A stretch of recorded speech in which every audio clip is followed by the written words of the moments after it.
I'm really pleased to be joined by a good friend of mine. I've known him for a few years. He's a very, very late addition to the show because he's a busy guy. So we can call this SOS Extra. Um, I'm pleased today to be joined by the man, the legend, the myth, Luke Ambler. Welcome to the show. Hey mate, thanks for having me. Good, good. Well, I know time's limited, especially as we're actually doing this, folks, on the Sunday. So a lot of the week we've been able to piece things together, pull people in, do interviews, do edits. But in true Luke Ambler style, this is raw and ready, and we're just going to jump in and then release this ahead of the Sunday kind of broadcast. So very, very grateful you being able to join us. So obviously, part of what we're doing here is raising funds for both FACS and for junior sport. So then before we go into that, though, obviously I know you, I know Lisa, I know the kids. You're one of the busiest guys I know. Yeah, between the Hive and this man club, your speaking stuff, all the other stuff that nobody knows about, the charitable bits and keeping everybody on a straight and narrow.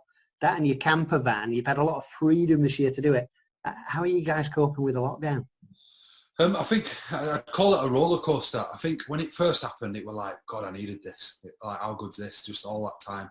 And then there's been periods where it's like, I really want to not get out, but like start to get myself into some projects. When you're so used to going from project to project to project, I found ways to do that. Doing the Andy's Man Club podcast, doing some building my website and loads of other stuff like that, and keeping myself fit and active. But yeah, I think it's just been. I think a lot of people find it the same. Some days it's like, how good's this? Some days it's like, oh my God, let's get this lockdown ended and get back to normality, or the old, new, whatever normality is going to be. But I think, yeah, the family's all doing well.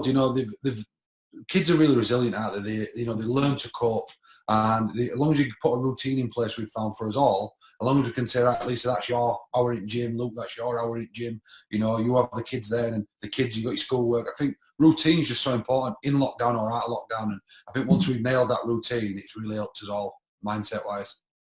Good. You're looking quite sharp. You look like you've lost a few lbs. I have a bit. I think I've put maybe a little bit back on this last week, but I've been housebound. So, but I'm feeling a lot better, feeling really good. I think I've done like a stone in the first month of lockdown and just really switched on. Good. So going back to the junior days for you, because a lot of people, they'll know your story of later time, but yeah. Tell me how were you a sporty kid? Were you playing every sport, or were you just focused on rugby league? Take us back to, well, it's not that far for you, it's much further for me, back to the kids' sports time, your time when you first got started out. I was a big fat kid, big kid. But I loved playing out, and I'll never forget when my dad brought me up to Illingworth, which is just around the corner from me now, and always was my local club, and I absolutely loved playing there. I had 3 or 4 years playing up at Illingworth, and it was just a place where I felt I could be me. I think the importance of, and what we're missing a little bit now, and this is why I'm so passionate about what you're doing and try to save junior clubs and help inject that is sport plays such an important part, not just physically wise and helping you, not just mentally, but like being part of teams, communication wise, social skills. And I think the friends you make along the way and the stories you have, and what it is as a journey, stuff that live with you forever. And I've not got the best of memories probably from being knocked about playing rugby, but some people can give you details and dates of a game they played. I'm not that fortunate, but I do remember the times, playing and going down to Wembley trips with Illingworth from my dad, and they were just such important times for my development as a young boy. But then when I went to Elland, it were a big shock for me because my team folded. I went up to Elland, and I'll never forget, I got up there and I was a big kid, and I'd gone from being like best player there to suddenly I'd had like a bit of time off, gone to Elland, and I remember one year I got a Joker at Year Award. My personality's always been a little bit of a joker. I've got to be a bit more serious nowadays on social. And me and Lisa were talking about that like, I don't think sometimes I probably get to represent my cheeky, jovial side. And Ellen, I probably were too much like that. I think when I get nervous, I'm very much like that. And I'll never forget my dad, and some parents won't agree with this, but probably the best thing that ever happened to me. We're driving home and my dad says, that doesn't ever happen again. You're not that in you. You're someone who works hard. You always have been work hard. You, as much as I'm happy you're playing with a team and you're enjoying playing with a team, but like you're here to play rugby. You're not here to be a class clown. And that then just sparked something. He said, "I'll give you 6 games. And yeah, that's what my dad was like, and probably most of my success, mindset-wise, that my dad, and it changed me around. I started working really hard again, and yeah, I kicked on at Elland, and we won our competition at times. And when I got to 15, I won all the awards before I signed pro. So playing for Elland was just huge, and who knows, maybe I'll go back and have a game one day. Probably not, but maybe. Yeah. You're still fairly young, it's still maybe time. But going before we move into your professional career, then what you just talked about your dad. You talked about the ethos behind those junior days. How was that rugby life? How's that forged your post-playing career? What have you carried forward? Yeah, my dad. We got brought up by my dad. Mum and dad broke up. My dad brought us up in the house. Still saw his mum, and she still had a big part to play. Unbelievable woman. But my dad has this like work ethic that's just second to none. Like he instilled it, and I used to remember going running like Christmas morning and New Year's night, like when people weren't there. And when I went to gym, if like I was a bit tired and didn't want to finish a set, I'd think, what would my dad be saying now? And like it'd make me do that extra rep or that extra set, and it used to be, I don't know if the saying didn't originate from him, but I don't know if he told me this, like, in order to get what others aren't, you got to do what others won't, and that used to always stick in my head, like, who else, Luke, will be doing these weights? That who else will be getting up at 6 a.m. and working in your Plymouth on the street? And he really did have that drive behind me, and all credit to him, like just all the training sessions he'd drive me to after working, stupid 12-hour days just to fit it in, and he was such, and still is such a big part of my life. And I think those lessons I've now took forward into business, into Andy's Man Club, and into every area of my life. I used to always say it, and I still believe it, I can be half the dad he is. I've done a good job, and I still think I've got a long way to go yet. Brilliant. So you ended up signing, I think, professional contract at Salford City Reds. Yep. And you were there for a little while. How did that come about? How did were you scouted? Did you turn up on a tryout day? How did that work? So we were at Elland playing, and a scout called David Robinson came along, and at the same game there were a scout from Bradford Bulls, and Bradford Bulls were at main team at the time. So we'd gone over to Bradford Bulls to have a look. They had a lot of England academy players, and then I went over to Salford, and there was something about Salford that resonated more with me. It wasn't the most professional. People were scrapping for kit. Like Bradford, you literally got everything, and most people, would prefer to have gone to Bradford at that time. You had everything. The training facilities were unbelievable. But there was something about Salford where, like, I remember my dad saying that, like, it were dogged. It were me. It were a grafter. It were like working hard. It were that real and raw type of mentality. Like, because I'd done a lot of boxing as a junior. Like, my biggest weight loss came when I used to go to this little boxing gym. It won't flash. Halifax Boxing Club now, it will back in the day before it got to what it is. It were a scruffy little garage that someone rented. They'd made like a ring out of like someone's, I think it must have come off their what's it called? Dressing gown. Yeah. Where it was most unprofessional I'd ever met.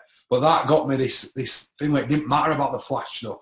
And I'm still like that now. And going to Salford, you could just feel that, and the camaraderie among them lads. Like, I'm more friends now with people still from that team of Salford than I am with any other team I've played in. And it just shows that the team spirit that team had. And when I first got there, David Robinson got me to go along. The main scout at the time, or the main guy at the academy, Alan Hunt, came and had a watch of me. I think we got beat by about 30 points by national champions. Bad game for him to come watch, but he liked what he saw. They took me over to Salford. They offered me a good contract at the time for an academy player, so they obviously rated me highly. And within first year, they put me up to 21s after first year, so I was playing straight away with the men. And Scott Nobby-Naylor got me under his belt, and he'd bring me in over off season, and I'd drive over every day to Manchester, and he'd just blast me. He just absolutely beast me, and he just said, like, everything I throw at you just take. And I'm like, I really want to be a pro rugby player. And then at 17, I made my first team debut on Sky when we won the league. Paul Iton, who's an ex-Halifax player, still got a vendetta against me because he got rested that game, and they gave me my debut, and I scored on debut, and then I got one at winners' medals to say we've been promoted, and it should have been his apparently, but it's still hung up at my dad's now, so come and get it, Ito, if you're watching this. Very good, very good. And it's interesting, we've got Gibbo, who I know you know later on, with some of the Aussies that he played with, but we did an interview yesterday that was aired, which I think had the Jim Gannon and Mercer on, but the tightness of rugby league players and their teammates is really incredible, you know, and obviously, you know, for some guys it's 10, 20 years later, but they're still in contact and still playing. So I think it's a really, you know, it's part of the reason we want to do this fundraiser and why we want to include Halifax Rugby is that's got to be good for kids and communities. It's got to be a good thing when you've got a family kind of showing. So Salford, you left there, you went to move to Leeds, again, more medals there. How do you find your time at Leeds? Yeah, I'll never forget when I met Brian McLennan. I'd played for Yorkshire for a guy called John Bastian, and I wasn't happy with Salford, like just the way that things was, you know, some of the habits of a lot of players. You know, Malcolm Marcus says it in his book. If you read that, he'll tell you some of the goings on, and it just wasn't an environment I wanted to grow in. It wasn't, you know, I'd come from a background where I'd seen a lot of stuff from uncles and paths that they'd gone down, and I sort of saw some of the traits, you know, and as that happened with Malk, it's really, you know, tragic, you know, being in prison and some of the stuff he's been through. And I didn't want to go down that route. I didn't want to be easily led, so I decided that I wanted to leave. Big decision really. And then John Bastian was just going to Warrington from Leeds and as head of youth, and he said, "I'll take you to Warrington with me." But then he went, "I don't know what the culture's like, so I'm going to sign you at Leeds before I leave. You've been my last signing." So I went over there, and I remember meeting Brian McLennan, and there were a thing at Salford. There were me and a guy called Leon Walker, who's tragically died now. Were a very, very good friend of mine. He died at Rugby Field, and it's still very raw for a lot of us. And me and Leon used to always want to be at front of the fitness, so we'd both be fighting to get at front of fitness, and we'd always be up there. And some of the lads used to say, older lads at Salford, they used to hate it. They used to say, "Right, wind your necks in today, no heroes, or we won't be happy." So when I went to Leeds and met Brian McLennan, I told him, like, you know, I don't know what it's like, but I'm someone who likes to be at front. He's like, "Well, let me tell you, if you want to be at front here, you expect people to be trying to trip you up." And yeah, he said, because it's a winning club. And that there for me just sold it. And when I went there, it was just like that. People like Jamie Jones, Buchanan, Jamie Peacock, real winners, you know, real absolute, you know, heroes of the game who you're surrounded by. And I probably got a bit overwhelmed, to be honest, signing at Leeds. When I look back now and what I know now, doing the leadership stuff that I do and the organisation involved, I probably settled. I probably got to Leeds and was just comfortable being the lad in the suit in the stand. And I still played, and I got some games for Leeds, but I think that was enough. You know, I think it got to a point where it were like, I made it, in essence, where really I probably never did.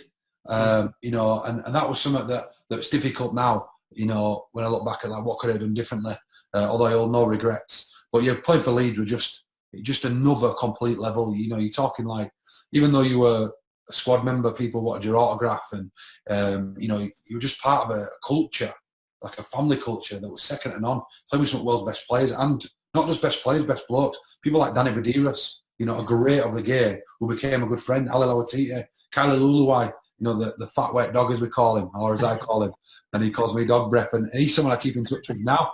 And just such a good place to be, such good lessons to learn. Only now, as I'm starting to learn more about myself, do I realise how important those lessons were and how maybe I didn't take them forward for a decade. Only now am I really utilising some of those lessons. Yeah. So fast forward then 2 or 3 years from there, after a spell at Harlequins Rugby League, and then you kind of came to a real club, I guess a lot of people in Halifax would say, in 2012. First of all, what took you so long? You know, you're a Halifax boy. And I remember going when I first signed for Leeds. I'd played on a Friday night against Wigan, and I went down. I used to always go watch him, you know. And Peter Emmett would give me a bit of stick about that. And you know, he's become a good friend now, and he's just an all-round top guy. I know he's on your stream in here. Yes, I'm sure he'll offer some laughter. I think, you know, I'm a big believer. Something else I look back on, like the law of attraction. It was always my dream to play for Halifax, and I found myself there. And Ian Crode often says that he's never seen, and bear in mind I were at Leeds at this point, where everything was like, you got Jacksonville for your training camp, you got Cyprus, like big stuff. And he says he's never seen a player as happy when he gave him a carrier bag of kit to see yourself in that blue and white. And it was always a dream to play for Halifax. Yeah. You know, honestly, no one will ever be able to take away from me that first feeling of when that blue and white shirt come on and what that really means to me. You know, playing for Halifax will far exceed anything else I ever did. Like, it's just such, which is why I'm so passionate about getting on here, because that club means such can't put it into words what it means to me. Do you know, the club and the people, you know, that in the early days who were involved, your Tony Abbott, your Ian Crode, your Michael Steele, your Michael Riley's, just some absolute icons at that club, you know, who go behind the scenes. You know, they're not the Paul Rowleys of the world and the Carl Harrisons, you know, the big names who people remember as players. They're just, what they did for that club and the stuff they did, for me personally, in that club have been, they've saved that club. They've been the SOS before we've had to do this. And some of those names still quietly working behind, you know, to keep that continuity as well. So any standout, either fondest memories or stories you want to share of your time in the blue and white? Yeah, there'd be a couple. I think one would be at Swinton away. This is Ian Crode's favourite memory. That's why it just made me think about him, as we said.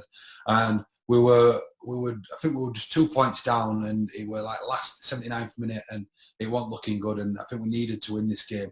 And at that point, I were on fire.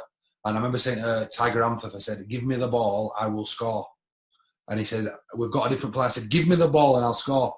And he did me a drop off, and I came through, steps on, bumped someone, I'll put ball down, and the passion. I remember just jumping up and all fans just going nuts. And we won the game. So that'd be one person there. But I think for me, it's got to be Northern Rail Cup final. Winning that game, just, you know, it wasn't even like my best personal performance. It was just an all-round great team performance. And, you know, another Halifax lad, a legend in my eyes, Sam Barlow, I'll never forget, he got a load of stick in lead off Fev fans. He'd just been getting all this stick. And someone, I think he'd scored a try, and a Fev fan with a lot of beef with him in them days, threw a programme, and it hit him up back at head. And he opened it up because there was a big spread on him in front. And he held up to it, and he basically just said, "I can't say on this podcast, can I? But I can't say on this." Family show. But then it all erupted, and it was just, when we won that game, and Ian Crode and Tony Abbott coming upfield, and I knew personally, so I worked behind the scenes, doing some business development and some community stuff. I'd seen what they put into that club, and to see them come up pitch after and get to celebrate that win, yeah, I just think, and the boys, all the boys together, you know, it was just an unbelievable experience. Yeah, so you and I first started talking, you know, when you probably were retiring. I think you were chose to retire a little early because you had this passion. Really early, yeah, like 20, 26, 27, which is just madness now when you think about it, that retired at 26-year-old. And, you know, the door's not closed like what a lot of people don't know. You know, me and Simon Grix, you know, he texted me yesterday, we still talk. And Crody asked me on a few occasions to don the blue and white again. And I mean, Simon's had other chats before, and Muzz has always said, "Come leave on your terms," because there was some stuff that happened that, you know, that sort of made me want to retire, and, you know, I wasn't happy, and I was going around telling people and teaching people about doing things that made you happy. And there were a few things that got in my way, that what didn't allow me to be myself, and that's one thing that I promote for a lot of my BU brands now, is about being yourself. So I won't ever rule it out. It's getting to that point now where if I ever decide to make a comeback, it has to be next 2 years. So because I'm still only just gone 30-year-old as a prop. You know, you had Jim Gannon on here, who I think I played with Jim till way after he was 35, 36. So who knows, you know. I'm not ever... An SOS exclusive that I was not expecting. That's why I'm still so passionate about the club. I'll definitely be involved with the club in some capacity over the next couple of years, whether that be as a sponsor, a director. You know, I've had many chats over the years about these type of stuff, and stuff I've got in the way, but things are, as you'll know, owning many businesses, once you start to get to a point that you can start to establish them and set stuff in place, it frees up that time. That time, what you might have spent 100 hours a week building everything, suddenly you can start to put different people in different places, and it can allow time. Whether I will ever go back as a player is yet to be seen, but it has been asked a few times, which people won't know. So when I've sort of hinted on Twitter and stuff and had a bit of fun, it's not just me trying to get attention, it's stuff that I've really thought about, especially over lockdown. I've been honest with you now. I had that conversation. I've just had a daughter. The other two have got pictures with Daddy on the back of the shirts. And my middle child, she always has a little chant that play rugby. And, you know, maybe I'd like to see me play again. So we'll see what happens there. We'll see what happens. Yeah, I like that. So you made a decision, and obviously I think that you've had the kind of impact that, well, you and I have had many hours of chats over the years about impact, about goals, about how we want to shape and change things in a positive way.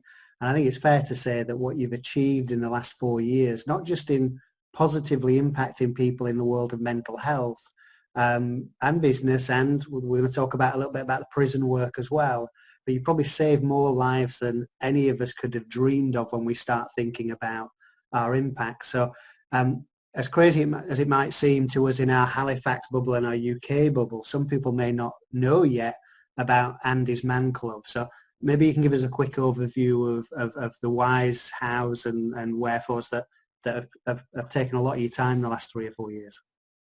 Yeah, when Andy died by suicide, April, what was tough at the time, this is what was tough, and I don't have to speak about that. I was having my best season to date. People often talk about my 2012 season where I'd got supporters player of the year and I got a dream team and had a really good year. But that 2016 season, we just played Widnes in the friendly. I had 2 tries, I was on fire, whacking people. I had this mindset that I developed a mindset over that off season where I said, I'm having it this year. And that were it. Whether this were it, it was my season, I was back. I'd had a bit of a shit year before. You know, I'd done my knee. I'd been off my form, my head wasn't in it. And there was something that year where I just said, right, no matter what happens this year, let's have it. Let's go all out. And I started that season on fire. Like I was literally on fire. And then April, Tuesday morning, I got the phone call. And Andy had took his life, and it was just like nothing I've ever experienced getting that phone call. I was just going to Shea Stadium. I was just going to deliver a rugby camp with little Alfie. I got there, and Sarah Morgan, who works in office, she was sat across from me, and there were a couple of Chris and Mitchell, I think, and Jenna, everyone went in office, and I was sat there on desk, and phone rang, and I put it down, and then it rang again, because I thought, mother-in-law, bum, our Andrew's died, I can't get hold of Lisa. I said, I'm on my way, and I remember saying to Sarah, like, can you come out here? She come out and said, like, my brother-in-law's died, I don't know what to do with Alfie, it's his favourite person in the world. She said, leave him with me. So I shot up there to the house, and it was just like just getting hit with a sledgehammer. It were horrendous. And I've had a lot of deaths. You know, I'm from a big Irish family, lost a lot of people, but losing Andy and the circumstances around it, when we were at his house 24, 40 hours previously, talking, laughing and joking, were just like nothing I'd ever experienced. And telling Alfie with the clinching point, the screech he let out after Sarah just dropped him at my mum's. Sure, unbelievable that day, Sarah, looking after Alfie and keeping him entertained. And then it just broke me down, absolutely broke me down, telling him. And I thought, as a man, I want to use some of that mindset I developed just to say, what am I doing about this? What can we do next? I developed a theory called What's Next? What can you do about it? So I approached my missus about 2 to 4 days after. I said, Lisa, it's bullshit. You cannot let him die in vain. And she says, I agree, but you can't just let funeral and let's just have a couple of weeks. They made a family wedding about 2-3 months after, and I said to Elaine, can I have a word with you? I want to start it. Andy Roberts Coffee Club up in Halifax, up at Freeway Centre, the old Ridings. I'd have a unit up there for my business. Long story short is, she said, yeah, we came up with Andy's Man Club. And the reason Andy's Man Club, we didn't know this, Man Club was what I did every Saturday morning with Keith Senior, Brett Durkee, my best pal, and my dad, and a couple of other mates. We'd all meet every Saturday morning below my gym facts fit, and we'd have this thing called Man Club. And that's where it came about. And we're like, wait a minute, Andy's, she'd come up with an acronym, and Man Club, it just works. So, you know, it was born, we had 9 men turned up, 15 men turned up, and boom, it exploded to what it is now, which is just, you know, it's frightening really when you look back. That we wanted just a little community.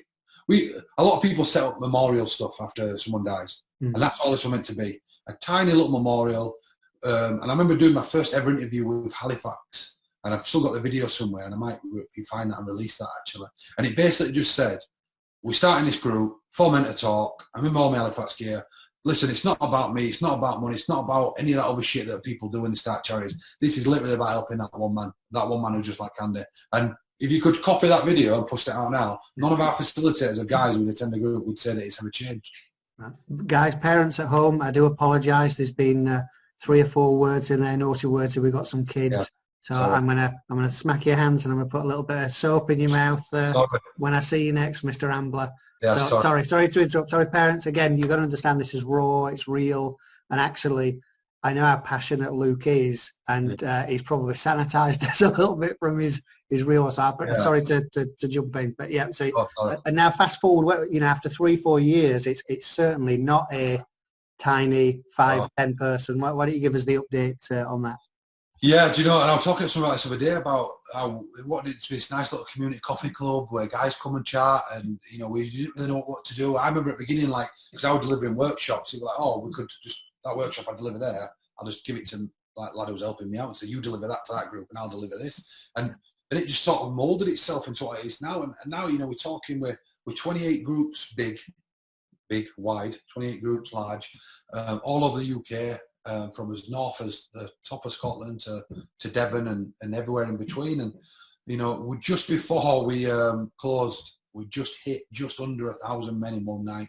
Our biggest group, or one of our biggest groups, is still Halifax. We still get so many men attending our Share Stadium group, which is what, you know, I'm so passionate about. It's still at the Share. You know, I'm so passionate about the people of Halifax. Some people don't understand, like, you know, I love this town. A lot of people, you know, talk negatively at times about this town. Now they want to get out of it. And I've always been like, I love it here. Absolutely love it. And, you know, through sport and through business and enterprise, I just think, and charities, there's so much good happening here. And I think Andy's Man Club, you know, will continue to always be based here, you know, always, you know, no matter how big it continues to get. From that small community group, we're now the second or third biggest suicide prevention charity in our country, you know, and our campaigning, you know, is only going to go from strength to strength. Because we're just, you know, we're starting to utilise some marketing stuff we're going to do to really start to get some more messages home. And we just started a podcast. And, you know, I'm just looking through at where we started and how we started and to where we are now. And it's just a complete difference in terms of size. But what's so beautiful is that it's still got its core values that will always stay the same. It's always about that one man, always about that one family. No one is bigger than the groups. We don't get guest speakers. We don't get like guest appearances at our groups because no one is above the group. Mm-hmm. Myself as the co-founder and chair of Andy's Man, when I go to a group, I'm just one of lads. I'm one of guys, and that's what it should always be. There is no above. There is no below. When you walk through the door, you're equal. Yeah, good. And I think maybe something people don't realise after, you know, the success of it and the size and the scale, and I know you've done a lot on social media, is it's not a paid role. You don't take a salary, you don't take a cut.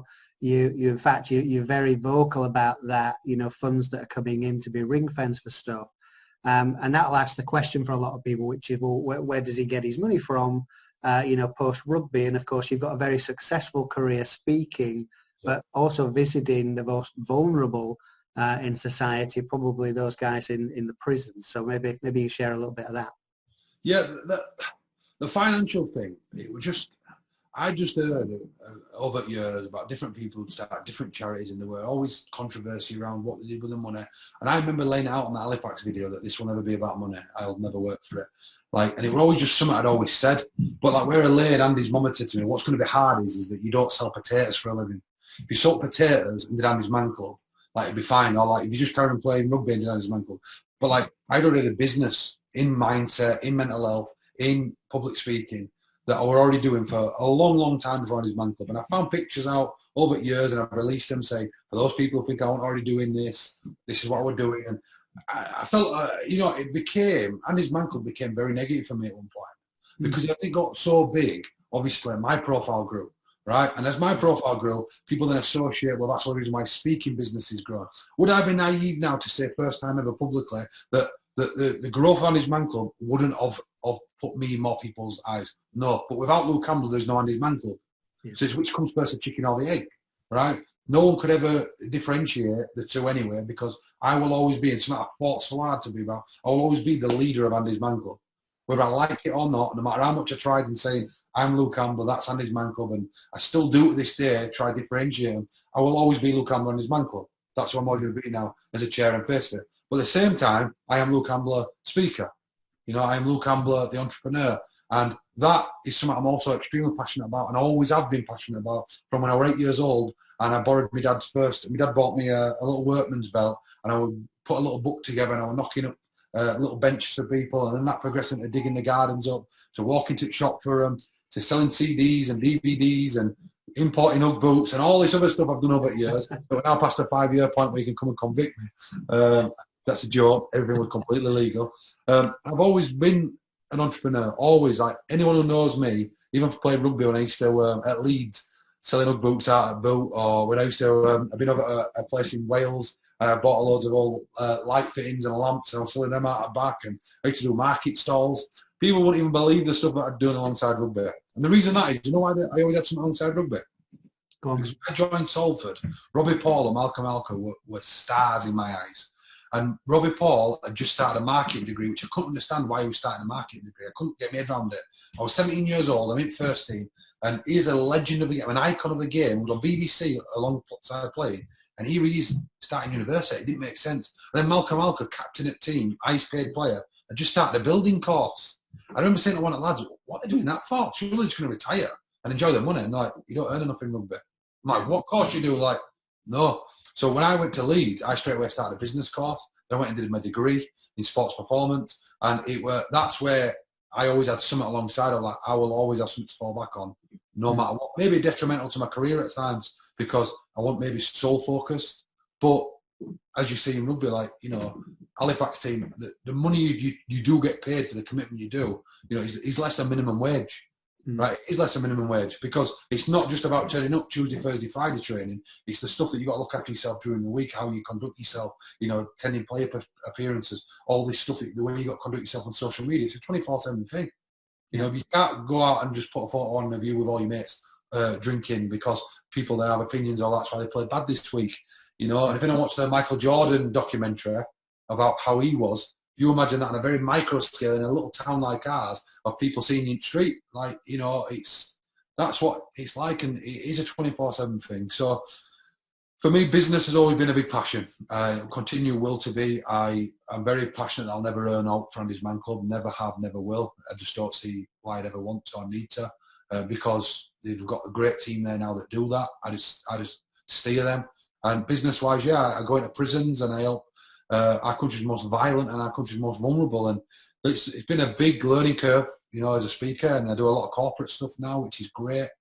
And yeah, I've been as far as Belgium and Madrid, and from a kid from Ovingdon in Halifax, you know, I sometimes pinch myself at the opportunities that I've had, or the opportunities that I've created for myself. And for any kids watching, that's the language you need to use, because everything I believe I've ever done has never been given anything. You know, even now, like, my rugby career might not have ended up the way they had, but my rugby career led me to the mindset that I've got now.